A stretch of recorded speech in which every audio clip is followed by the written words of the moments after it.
Hello friends, welcome to Queen Bee Paradise Tamil. இன்னைக்கு வந்து ரொம்பவே ஒரு யூஸ்ஃபுல்லான வீடியோ தான் நம்ம பார்க்க போறோம். உங்க வீட்டு சுவர்கள் வந்து ரொம்பவே அழுக்கா கரை படிஞ்சிருக்கா இல்ல நம்ம வீடு ஒரே மாதிரி போரிங்கா இருக்கே ஏதாவது மாற்றம் பண்ணலாம் ஒரு வால் மேக் ஓவர் பண்ணலாம்னு ஆசைப்படுறீங்களா? இந்த வீடியோ உங்களுக்கு ரொம்பவே யூஸ்ஃபுல்லா இருக்கும். நம்ம வந்து வாலை க்ளீன் பண்ண போறதில்ல, பெயிண்ட் அடிக்க போறதில்ல, காஸ்ட்லியான டைல்ஸ் எல்லாம் ஒட்ட போறதில்ல. 2 மணி நேரத்துல நம்ம வீட்டு சுவர்களை ரொம்பவே பியூட்டிஃபுல்லா எப்படி மாத்துறது அப்படின்னு தான் பார்க்க போறோம்.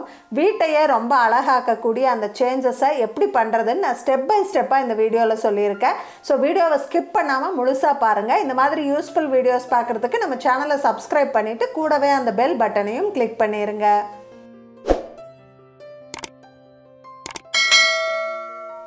எங்க வீட்டில் ரொம்பவே வாழ்த்தனம் பண்ற ஒரு குட்டி பையன் இருக்கான். செவுத்துலலாம் பயங்கரமாக கிறுக்கி வச்சுட்டான். நானும் அதை க்ளீன் பண்ண என்னென்னவோ ட்ரை பண்ணி பார்த்தேன். செவத்தை வந்து பழையபடி க்ளீனாக ஆக்கவே முடியல. ஃபைனலாக நாங்கள் வால்பேப்பர் போட்டு கவர் பண்ணிட்டோம். வால்பேப்பர் போட்டு கவர் பண்ணதுக்கப்புறமா பார்த்தீங்கன்னா செவரு ரொம்பவே பியூட்டிஃபுல்லாக இருந்தது. வீடே ரொம்ப அழகாயிருச்சு. இதில் என்ன ஒரு நல்ல விஷயம்னு பார்த்தீங்கன்னா இந்த வால்பேப்பர் மேலே பசங்க கிறுக்குனாலோ ஏதாவது கரைப்பட்டாலோ நம்ம ஈஸியாக சோப்பு தண்ணி வச்சு க்ளீன் பண்ணிட முடியும். ஸோ நம்மளுக்கு பார்க்குறதுக்கும் அழகாக இருக்கும், மெயின்டைன் பண்ணுறதுக்கும் ஈஸியாக இருக்கும். இது வந்து என்னோட கிட்ஸ் ரூம். ஏற்கனவே என்னோட கிட்ஸ் ரூம் டூர் வந்து நான் போஸ்ட் பண்ணியிருந்தேன். அதில் வந்து பார்த்தீங்கன்னா இங்கே ஒரு காட் இருந்தது, அப்புறம் செவுத்தில் வந்து இந்த மாதிரி டெக்கரேட்டிவ் ஸ்டிக்கர்ஸ் எல்லாம் வந்து இருந்தது. இப்போ வந்து இந்த ரூமை நான் ஒரு மேக் ஓவர் பண்ணலான்னு இருக்கேன். இந்த ரூமை வந்து பெட்ரூமாக யூஸ் பண்ணாமல் என் பொண்ணுக்கு ஸ்டடி ரூமாகவும் எனக்கு யூடியூப் வேலையெல்லாம் பார்க்குறதுக்கு ஒரு ஆஃபீஸ் ரூமாகவும் இதை வந்து நான் மாற்றிட்டுருக்கேன்.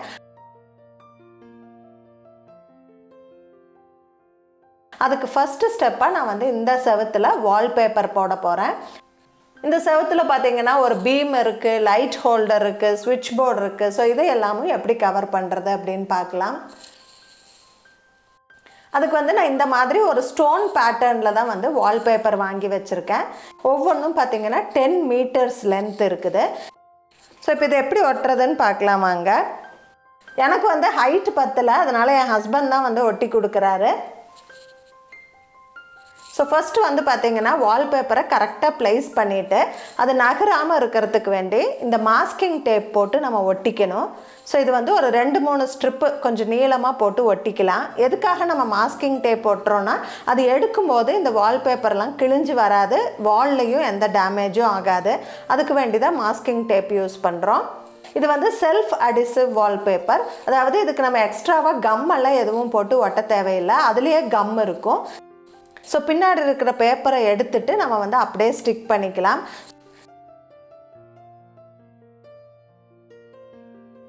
ஏர் பபிள்ஸ் எல்லாம் இல்லாமல் இப்படி நல்லா ப்ரெஸ் பண்ணி விட்டுறணும். உங்ககிட்ட இது இல்லை அப்படின்னா நீங்கள் ஏதோ ஒரு இன்விடேஷன் கார்டோ இல்லை ஏதோ ஒரு ஃப்ளாட் பீஸ் ஏதாவது ஒரு பிளாஸ்டிக்கோ ஏதோ ஒன்று நீங்கள் வச்சுக்கலாம். இப்போ நம்ம அந்த மாஸ்கிங் டேப் ரிமூவ் பண்ணிடலாம். ஏன்னா செவத்தில் வந்து வால்பேப்பர் ஃபிக்ஸ் ஆயிடுச்சு, இனி ஒட்டுறது வந்து ஈஸி தான். ஸோ கொஞ்சம் கொஞ்சமாக அந்த பின்னாடி இருக்கிற பேப்பரை வந்து ரிமூவ் பண்ணிவிட்டு இது செவுத்தில் ஒட்டி நல்லா தேய்ச்சி விட்டுறணும்.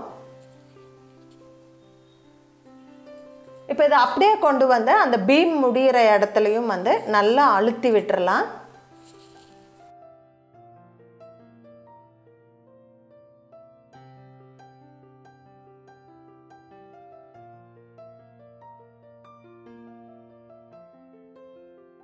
ஸோ இதே மாதிரி ஃபுல் வாலுக்கும் நம்ம தேய்ச்சிட்டே வரணும்.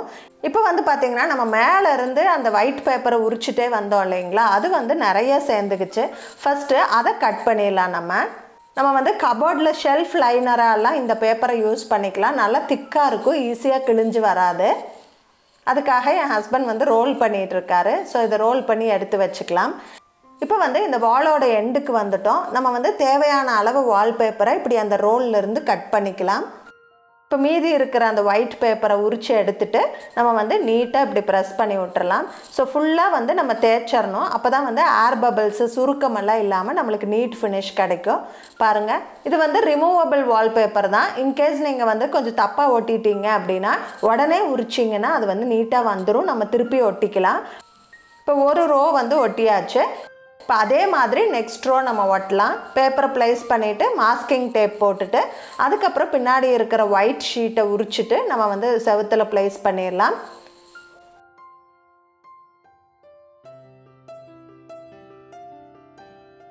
இந்த பேட்டர்ன் வந்து ரொம்பவே எனக்கு பிடிச்சிருக்கு. ரொம்ப டார்க் கலர் வால்பேப்பர் சூஸ் பண்ணோம்னா ரூம் வந்து ரொம்ப சின்னதாக தெரியும். இது வந்து பார்த்திங்கன்னா லைட் கலரு நேச்சுரல் பேட்டர்னு, ரூமே வந்து பெருசாக தெரியுது இந்த வால்பேப்பர் ஒட்டினதுக்கப்புறமா. இதே மாதிரி ஃபுல் வால்பேப்பர் நம்ம ஒட்டிகிட்டே வரலாம்.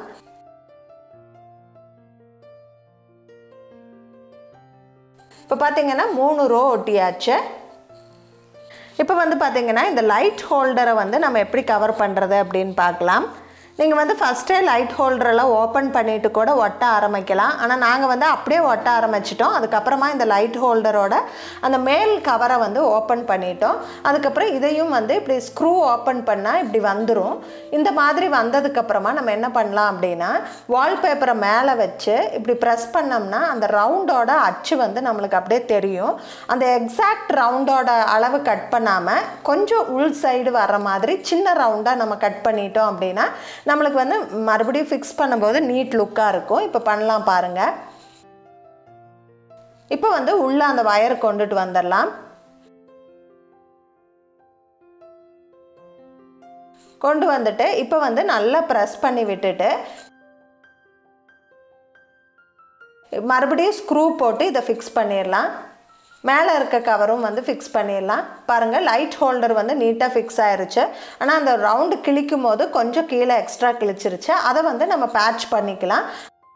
ஸோ எக்ஸ்ட்ரா வால்பேப்பரில் கரெக்டாக அந்த பேட்டர்ன் வர இடத்த வந்து சின்ன பீஸாக கட் பண்ணி எடுத்து அந்த இடத்துல இப்படி பேட்ச் பண்ணிக்கிட்டோம். இப்போ பாருங்கள் நீட் ஃபினிஷாக வந்துருச்சு.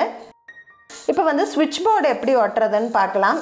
ஸோ இதை வந்து நம்ம இந்த மாதிரி ஸ்க்ரூ ட்ரைவர் வச்சு புல் பண்ணால் மேலே இருக்கிறது வந்துடும். இதுக்கு ஸ்க்ரூ எல்லாம் எதுவும் இருக்காது. இப்போ லேட்டஸ்ட்டாக வர ஸ்விட்ச் போர்டு எல்லாமே வந்து இந்த டிசைனில் தான் வருது. சுற்றி வந்து நல்லா தேய்ச்சி விட்டுட்டு ஸோ அதே ரெக்டாங்கிள் சைஸ் கட் பண்ணாமல் கொஞ்சம் சின்ன ரெக்டாங்கிளாக நம்ம கட் பண்ணிக்கிட்டோம் அப்படின்னா நம்ம ஃபைனலாக வந்து இந்த டாப் கவர் போடும்போது நீட் ஃபினிஷாக இருக்கும். ஸோ இப்போ வந்து இது கட் பண்ணி எடுத்தாச்சு. இப்போ இதை சுற்றி நல்லா ப்ரெஸ் பண்ணி விட்டுறலாம். இப்போ வந்து நம்ம அந்த டாப் கவரை ஃபிக்ஸ் பண்ணிக்கலாம்.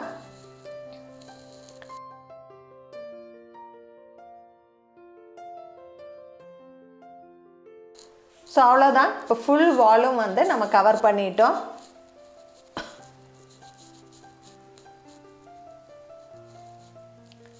ஸோ ரொம்பவே சூப்பராக இருக்குது. இந்த எண்டு ஃபினிஷ் வந்து எனக்கு ரொம்ப பிடிச்சிருக்கு. ரூம் வந்து ரொம்பவே பிரைட்டாக ஒரு நேச்சுரல் லுக்கில் ரொம்பவே பெருசாக தெரியுது. இப்போ வந்து இதில் வால் கிளாக் எல்லாம் ஃபிக்ஸ் பண்ணணும் அப்படின்னா அந்த ஃபிக்ஸ் பண்ணுறதுக்காக நான் ஒரு கிட் வாங்கியிருக்கேன். இதுவும் Banggood.comலேருந்து தான் வாங்கினேன். இது பார்த்திங்கன்னா ரொம்ப ரொம்ப யூஸ்ஃபுல் ப்ராடக்ட்டு. இந்த மாதிரி கொடுத்துருக்காங்க. இது பார்க்குறதுக்கு பிளாஸ்டிக்காக இருக்குது, இது எவ்வளோ ஸ்ட்ராங்காக இருக்கும் அப்படின்னு நீங்கள் டவுட்டாக நினைப்பீங்க. ஆனால் இது ரொம்ப ரொம்ப ஸ்ட்ராங்கான ஒரு ஹுக்கு. யார் வேணாலும் இதை வந்து ஃபிக்ஸ் பண்ணலாம். ஸோ இதில் நிறைய டைப் ஆஃப் ஹுக்கு வந்து கொடுத்துருக்காங்க. இப்போ நம்ம ஃபோட்டோலாம் மாட்டும்போது ஸ்லாண்டிங்காக மாட்டுறோமா இல்லை நேராக தான் மாட்டுறோமான்னு தெரிஞ்சுக்கிறதுக்கு கூடவே ஒரு ஸ்பிரிட் லெவலும் கொடுத்துருக்காங்க. இப்போ வந்து நம்ம ஃபோட்டோ ஃப்ரேம் மேலே இது வச்சோம் அப்படின்னா நம்ம நேராக தான் வச்சுருக்கோம் அப்படின்னா இந்த பபிள் வந்து நடுவில் இருக்கும். ஸோ நம்ம பார்த்து தெரிஞ்சுக்கலாம் ஃபோட்டோ ஃப்ரேம் நேராக இருக்கா இல்லை கோணையாக இருக்கா அப்படின்ட்டு. ஸோ இது எப்படி ஃபிக்ஸ் பண்ணணும் அப்படின்னு நான் ஒரு தனியாக ஒரு வீடியோ போஸ்ட் பண்ணுறேன். இப்போ வந்து இந்த வாலில் வந்து வால்பேப்பர் ஒட்டி மேக் ஓவர் பண்ணியாச்சு. இங்கே வந்து நான் ஒரு டேபிள் போட்டு என்னோடய ஆஃபீஸ் செட்டப் மாதிரி இங்கே பண்ணி வச்சுருக்கேன். இங்கே வந்து என்னோடய லேப்டாப் வச்சுருக்கேன். இங்கே வந்து ஒரு டெக்கார் ஐட்டம் வச்சுருக்கேன். இது வந்து ஒரு வுட்டன் ஃப்ரேம். இது வால்லையும் நம்ம மாட்டிக்கலாம், இல்லை டேபிள் மேலேயும் வச்சுக்கலாம். ஃப்ளார் வேஸ் மாதிரி யூஸ் பண்ணிக்கலாம். இந்த பக்கம் ஒரு நைட் லேம்ப் வச்சுருக்கேன். இது வந்து நைட் லேம்பாகவும் யூஸ் ஆகும், நம்மளுக்கு வந்து எமர்ஜென்சி லேம்பாகவும் யூஸ் ஆகும். ஏன்னா இது வந்து நம்ம சார்ஜ் போட்டு வச்சுக்கிட்டோம்னா வீட்டில் கரண்ட் இல்லாத டைமு இதை எமர்ஜென்சி லேம்பாகவும் யூஸ் பண்ணிக்கலாம். ஸோ படிக்கும்போது ஒர்க் பண்ணும்போதெல்லாம் வந்து ரொம்பவே யூஸ்ஃபுல்லாக இருக்குது. டெக்ஸோட லிங்க் எல்லாம் வந்து நான் டிஸ்கிரிப்ஷன் பாக்ஸில் கொடுத்துருக்கேன். ஸோ இப்போ வந்து பார்த்திங்கன்னா வால் மேக் ஓவர் வந்து ஆல்மோஸ்ட் முடிஞ்சிச்சு. ஆனால் இன்னும் நான் நிறைய பிளான்ஸ் வச்சுருக்கேன். இதில் வால் ஷெல்ஃப் எல்லாம் ஃபிக்ஸ் பண்ணுற மாதிரி. அதெல்லாம் வந்து நான் மேக் ஓவர் முடிச்சுட்டு ஒரு தனியாக ரூம் மேக் ஓவர் அப்படின்னு ஒரு வீடியோ போஸ்ட் பண்ணுறேன். அந்த வீடியோவில் பார்த்து தெரிஞ்சுக்கோங்க.